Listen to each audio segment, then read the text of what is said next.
사전 예약으로 구매한 갤럭시 S21 플러스가 도착했습니다. 울트라 모델은 갤럭시 투고 서비스로 빌려서 먼저 써보았는데 아무래도 너무 무거워서 저에겐 맞지 않을 것 같아 보이더라고요.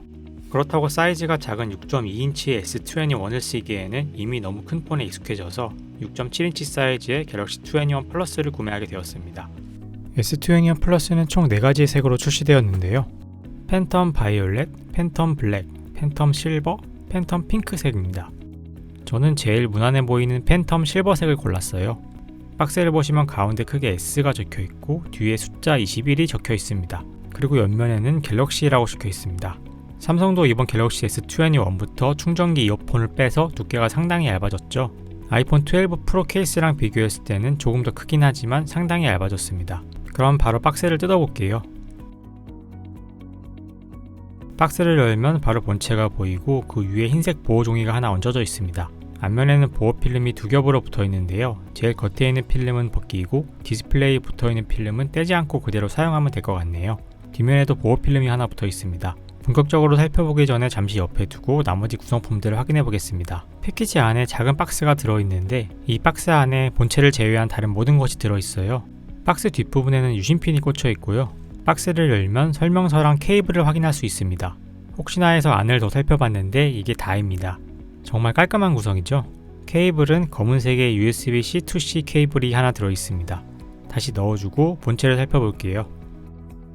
이제 본체에 붙어있던 보호 필름들을 제거해 주겠습니다. 먼저 뒷면에 보호 필름부터 제거를 해주고요. 필름을 벗기니까 오묘한 실버색이 더욱 빛을 발하네요. 완전히 비치지는 않고 적당히 비치는 재질이라서 지문 걱정도 적을 것 같아요. 카메라 범프 부분에도 보호 필름이 따로 붙어 있어서 제거해 주었습니다. 전자제품을 처음 사서 필름을 떼는 건 참 기분이 좋죠? 전면 디스플레이 보호 필름도 제일 겉에 있는 하나만 떼주겠습니다. 필름을 모두 제거한 갤럭시 S21 플러스 팬텀 실버의 모습입니다. 팬텀 실버색은 플러스랑 울트라 모델에만 있는데 색감이 정말 고급스러워요. 전체적인 톤이 실버로 통일되다 보니까 더 차분하면서 고급스럽게 느껴집니다. 옆면은 유광으로 번쩍이는 스테인레스 스틸 재질로 구성되었고 카메라 범프 부분의 재질만 살짝 달라서 포인트를 주었습니다. 하단에는 유심 트레이와 USB-C 단자, 스피커가 위치하고 있으며 왼쪽 사이드에는 아무것도 없이 깔끔하고 오른쪽 사이드에는 전원과 볼륨 버튼이 모두 모아져 있습니다. 위쪽에는 별거 없이 스피커 구멍만 2개 위치하고 있네요. 그럼 전원 버튼을 켜보겠습니다. 먼저 삼성 로고가 나오고 그 다음에 갤럭시 로고가 나옵니다. 예전에는 갤럭시 S21 이렇게 모델명까지 나왔었는데 이번부터 바뀌었습니다.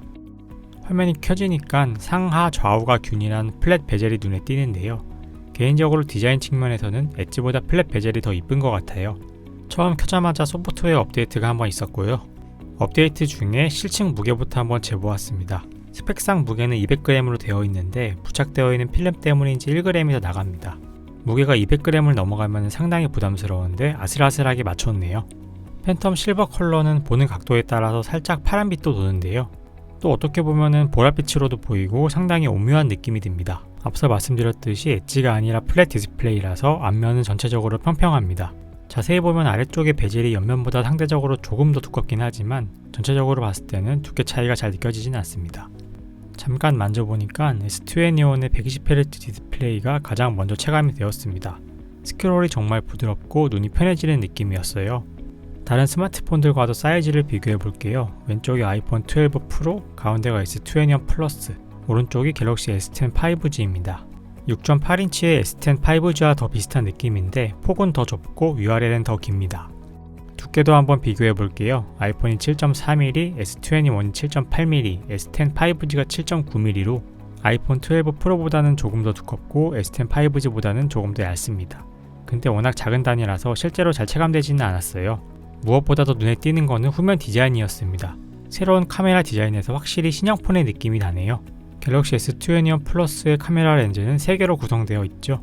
카메라를 켜면은 0.5배부터 30배까지 줌 설정을 사용할 수 있어요. 최대인 30배 줌은 사실 사진으로 활용하기는 어려운 수준의 화질이라서 손실 없이 말끔한 화질을 보려면은 3배 줌까지만 쓰게 될 것 같습니다. 그래도 이 손실 없는 3배 줌만 해도 다른 폰들보다 앞서는 스펙입니다. 아이폰 12 프로의 최대 디지털 줌이 10배 줌과 한번 비교를 해봤는데요. 확실히 갤럭시 S21의 10배 줌의 결과가 더 좋은 것을 확인할 수 있었습니다. 아이폰의 경우 디테일이 상당히 많이 뭉개져 있는 게 한눈에도 보이죠? S21 플러스는 메인 카메라 화질도 훌륭해서 실내에서도 꽤 괜찮은 화질을 뽑아주더라고요. 이 정도면 이제 정말 미러리스 카메라를 따로 챙기고 다닐 필요가 없을 것 같네요. 몇몇 분들이 지적한 엑시노스 2100의 발열 문제에 대해서는 일반적인 촬영을 할 때나 웹서핑 때에는 거의 느끼지 못하였고, 원신을 최고 사양으로 30분 정도 플레이 해봤는데 끊김은 그다지 안 느껴지더라고요.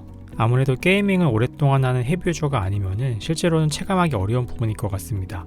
여기까지 갤럭시 S21 플러스 팬텀 실버 모델을 언박싱하고 간단한 사용 후기를 들려드렸습니다.